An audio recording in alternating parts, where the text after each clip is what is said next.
Hola chicos, en este video les envío la explicación de la cartilla de español fase 2. Bueno, primero vamos a mirar de quién nos habla en esta cartilla, porque pues todas las cartillas nos hablan de un personaje. Así que aquí encontramos a Abadio Green, que es un indígena y doctor en educación con experiencia, estudios o investigaciones en etnolingüística. Él se ha preocupado por la situación de las comunidades indígenas y anhela que, a través de la educación, se generen transformaciones. Abadío sabe que los pueblos originarios han estado amenazados desde la colonización y modernización occidental. Su cultura e identidad se ha ido perdiendo y opacando con el brillo de la modernidad y la cultura civilizatoria. Una de las mayores preocupaciones de Abadío es la pérdida de la lengua ancestral, pues se observa con tristeza que los jóvenes algunas veces se avergüenzan de ser indígenas porque son subvalorados y han sufrido discriminación. Bueno, vamos a mirar en la actividad número 1 que nos cuenta. Aquí se va a hablar en esta cartilla también del siglo de oro de la literatura española, ¿no? Entonces vamos a mirar lo que es la poesía lírica y el ensayo. El siglo de oro pues fue una época que se le llamó así. Mm, Desde la antigüedad hasta hoy, la literatura ha tenido un papel fundamental para las letras y ha sido, junto con la lengua, una herramienta útil para la enseñanza de la vida cotidiana, la base del saber y la crítica. Podríamos decir incluso que la literatura ha sido una de las formas de liberar a las sociedades de la barbarie, tanto así que se tenían géneros poéticos para cada suceso cotidiano. Se recitaba poesía para el culto a los dioses, los entierros, las lápidas de los muertos, para contar historias sobre guerras y guerreros y realizar representaciones teatrales. Cada poema tenía su ritmo y su métrica. Vamos a conocer por acá parte de la historia de la literatura. El siglo de oro español es el nombre que se da al periodo que abarca aproximadamente desde 1492, cuando la expedición española llega por primera vez a América, a 1659. En este periodo se destacaron varias facetas culturales.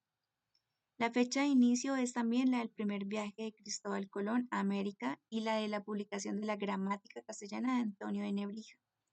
Esta obra fue la primera en estudiar el castellano y fijar sus reglas. De hecho, es también la primera de una lengua románica. Las inquietudes culturales de la época, que también fue nombrada como la de la brillantez y creatividad, abarcaron campos como el de las letras, arquitectura, pintura, ciencia y enseñanza. En los distintos ámbitos que comprenden las letras se distinguen varios géneros y grandes figuras. Por ejemplo, en la novela está el autor Miguel de Cervantes Saavedra.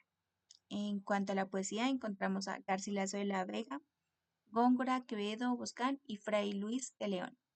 Y en el teatro está Lope de Vega, Pedro Calderón de la Barca y Tirso Molina. Bueno, vamos con la actividad número 1. Nos dice que Aida Suárez no conoce todos los términos que hemos abordado en la lectura. Para resolverlo, realizaremos un diccionario. Nos dice que debemos escribir un título de diccionario en nuestro cuaderno, o sea, dejar como 15 páginas. Y de ahí en adelante vamos a escribir todas las palabras que les llamen la atención o que desconozcan con respecto a esta cartilla que estamos trabajando, ¿vale? De toda la cartilla vamos a crear un diccionario. Escriben la palabra y buscan el significado, la palabra desconocida. Con la ayuda del diccionario, del internet, de la inteligencia artificial que tenemos en WhatsApp o me preguntan también a mí.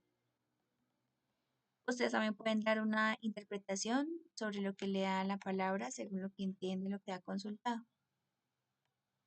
Y así pues vamos a enriquecer nuestro vocabulario. Bueno, aquí nos habla de los géneros literarios que se cultivaron durante el siglo de oro. Como ya se ha dicho, el siglo de oro corresponde a dos siglos, el siglo XVI y el siglo XVII. A pesar de recibir la denominación de siglo, el periodo se inicia con el Renacimiento y finaliza con el Barroco. Estos fueron dos movimientos literarios muy bien diferenciados. Acá encontramos características del Renacimiento, que fue en el siglo XVI. La poesía era con influencia italiana, tenía influencia de los clásicos, corriente mística y el soneto como estrofa. Habían escritos en prosa, es decir, de corrido de lado a lado de la hoja del cuaderno, como las crónicas, que eran escritos como de la vida real, lo que iban mirando en el descubrimiento de América. Los realismos, que eran ficciones caballerescas, y la novela sentimental, que abre paso a la novela picaresca. En el teatro, este era menos cultivado. Hubo nacimiento del entremés, que es una pieza que se solía representar entre la primera y la segunda jornada del, de las comedias de teatro clásico español. Ya para el barroco fue en el siglo XVII y mm, habla del conceptismo, ¿sí? O sea, su tema era el conceptismo. Le daba importancia en el contenido y culteranismo, es decir, revelancia de la forma. Había expresión más difícil y cortesana, entonces como más culto, llamémoslo, ¿no? Palabras más rebuscadas. Y se trabajaba en soneto, es decir, en estrofa, al igual que en el Renacimiento.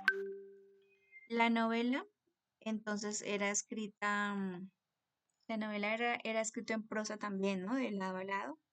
Tenía carácter picaresco. Había sátira de la novela de caballería y de la novela cortesana, o sea, como un poco de burla. Los temas de crítica social debido a la decadencia de la época. Y se trabajó también el soneto, como hablábamos, en el estrofa. Está el autor Lope de Vega allí, sobresale. Habla de la ruptura con lo clásico y con las unidades de acción, lugar y tiempo, y hay mezcla y contrastes entre lo trágico y lo cómico. Son como la diferencia entre esos dos. Pero nos aparece la poesía lírica, que es la forma poética en que expresa desde la experiencia personal una emoción o reflexión profunda. Aquí tenemos pues unos ejemplos de lo que es esta literatura. Para la actividad 2 nos pide leer el poema lírico y contestar unas preguntas. Entonces, el poema lírico es: Mañanita, mañanita, tengo la esperanza de que volvamos a las tierras que nos despojaron y no haya más paras ni grupos armados, y que más bien crezca el ganado, florezcan los morichales y en los esteros abunden los animales. Canto de vaquería. Red del llano y selva por la defensa del territorio. Ese es el poema, ¿no? Y nos dice, ¿cuáles son los pasos por seguir para crear tu propia poesía lírica? ¿Cuál creen que serán esos pasos? Las preguntas que nos ayudan entonces son: ¿el escrito creativo puede considerarse una lírica popular? El que estábamos leyendo, ¿no? Ese poema. 2. ¿Qué historia conocemos sobre los orígenes de nuestra comunidad? Respondemos la pregunta. 3. ¿Cómo llegamos al territorio? 4. De acuerdo con la información anterior, amplía tus saberes y elige una temática para crear tu lírica popular. Es decir, es hora de crear un poema lírico cortito como el que leímos acá de Mañana, mañanita, tengo la esperanza de que volvamos a las tierras que nos despojaron y no hayan más paras ni grupos armados, y que más bien crezca el ganado, florezcan los morichales y en los esteros abunden los animales. Ustedes van a crear su propio poema. Listo, vamos con el ensayo. El ensayo es un texto también que se puede hablar de manera oral o escrita, donde se da a conocer un tema, pero se cuenta la opinión que puede ser a favor o en contra de ese tema del autor. Entonces, si yo estoy escribiendo sobre la violencia, entonces doy mi punto de vista sobre la violencia, así esté a favor o en contra. No importa porque es mi punto de vista. nos dan algunas características del ensayo y nos piden un ejemplo ahí. En la actividad número 3 nos pide escribir en el cuaderno un ensayo corto que sea pues, propio, autoría propia, sobre el uso de químicos en los campos.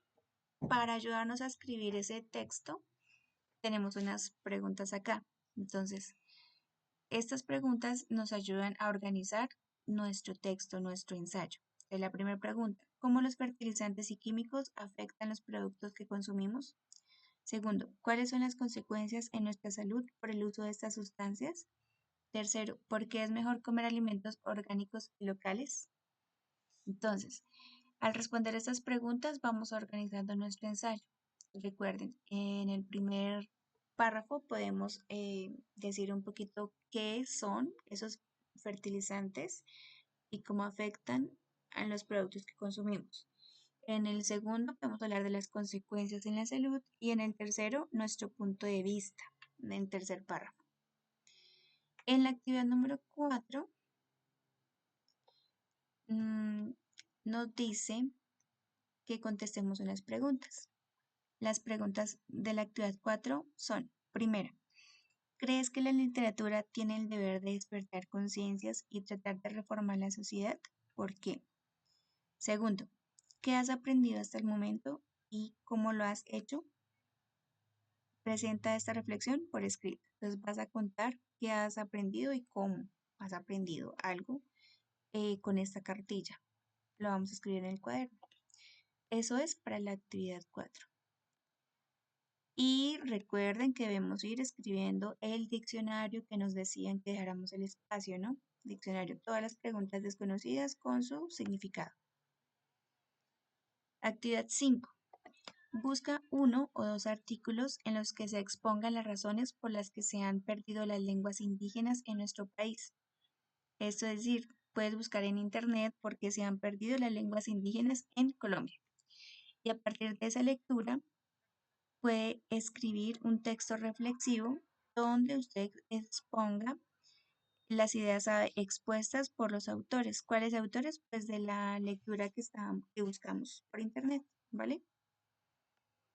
Y no se les olvide realizar la pausa activa porque es importante realizar movimientos con nuestro cuerpo para evitar que nuestras articulaciones pues se dañen o tengan molestias debido a la postura, la posición, la misma posición por un determinado tiempo, ¿vale? Entonces aquí tenemos los estiramientos de brazo, de piernas. Listo, chicos, estas son las actividades de la fase 2.